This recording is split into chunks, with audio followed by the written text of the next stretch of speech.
Balance chemical equation, इसमें हम करते क्या है, होता क्या है balance chemical equation? A balanced chemical equation in which the total number of atoms of reactants and products are same or equal in amount.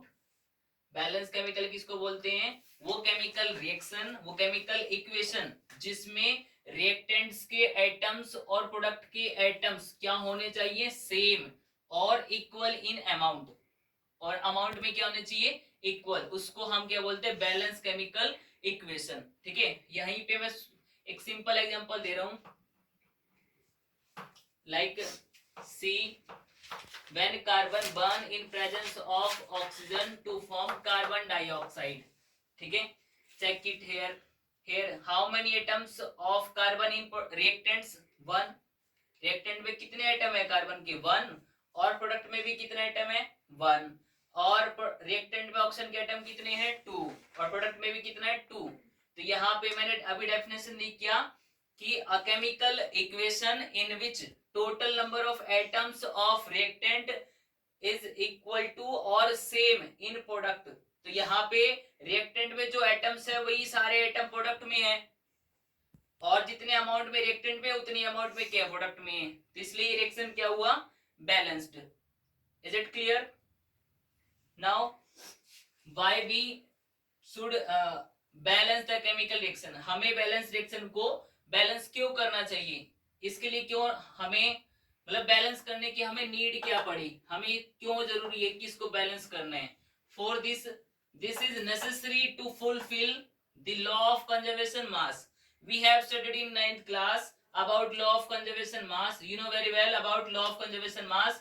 Law of conservation mass के according किसी भी रिएक्शन में या फिर किसी भी प्रोसीजर में chemistry के according to this laws the total mass of all products of reaction in a chemical reaction is equal to the total mass of all reactants. Means total mass of product और total mass of reactant क्या होना चाहिए? Equal होना चाहिए.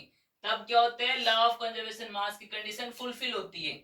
इसलिए अगर हम इसको बैलेंस नहीं करेंगे, मींस यहाँ पे एटम्स रिएक्टेंट में और प्रोडक्ट में इक्वल नहीं होंगे, तो इसका मीनिंग क्या हुआ कि लॉ ऑफ कंजर्वेशन मास को फॉलो नहीं करेगा. इसलिए हम इसको क्या करते हैं? बैलेंस करते हैं.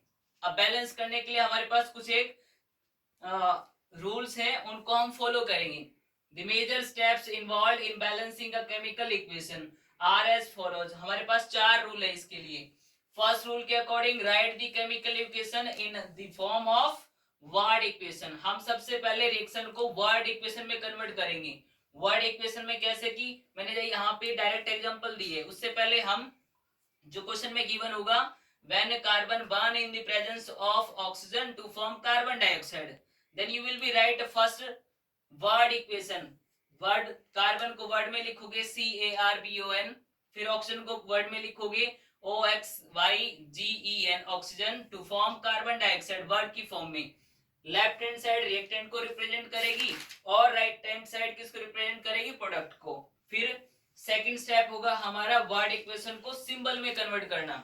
Convert into word equation into symbol equation. Symbol equation में कैसे कन्वर्ट करना है? By writing the symbols here. Carbon का सिंबल क्या हुआ? C. एंड फॉर्मूला, ऑक्सीजन का फॉर्मूला क्या बना? O2. और कार्बन डाइऑक्साइड का फॉर्मूला क्या बना? CO2. All the reactants and product. हमें रिएक्टेंट और प्रोडक्ट को वर्ड से किस में कन्वर्ट करना है? सिंबल में. This is second step. Now third step क्या होगा हमारा? Make the atoms of different element on both side of the equation equal by stable method, जिस मेथड का हम नाम देते हैं simple hit and trial method. In this method we will be multiplied reactant and product for balancing 1 2 3 whole number से multiplied करेंगे as a coefficient. वो जब हम एग्जांपल करेंगे हमें अच्छे से क्लियर हो जाएगा. थर्ड स्टेप के अकॉर्डिंग क्लियर है?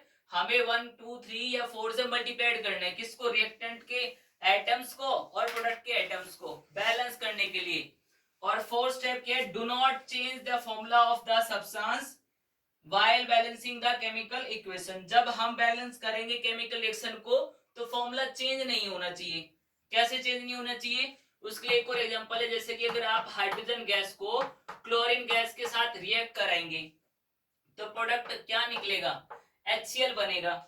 When hydrogen gas mix with chlorine gas to form hydrochloric acid. But children mistake क्या करते हैं, यहाँ पे 2 है, यहाँ पे 2 है, तो यहाँ पे भी 2 और यहाँ पे भी 2. बट अगर हम ऐसे इसको बैलेंस करेंगे तो फॉर्मूला क्या हो गया हाइड्रोक्लोरिक एसिड का, चेंज. जबकि रूल क्या है, do not change the formula of the substance while balancing the chemical equation.